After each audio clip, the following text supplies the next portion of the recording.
going to learn how to share screen on video call Instagram. So let's get started. So if you want to share screen on video call on your Instagram application, so to do that, first of all, what you have to do is just simply open up your Instagram, and after opening up your Instagram, now just tap on the message icon which is on the top right, and then select a person that you would like to do a video call with.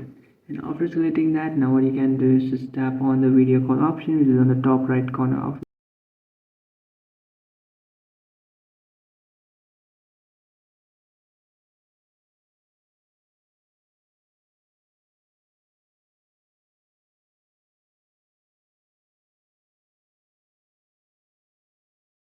So after tapping on start, now you will start sharing your screen. So I'm recording right now, so I can't just do that, but you can do that by tapping on the following options. Just follow these following steps and you can also share your screen on Instagram. So that's it guys, this is how to share screen on Instagram. If you find this video helpful, don't forget to like and subscribe to our channel. If you have any doubts, feel free to comment below. Thanks for watching.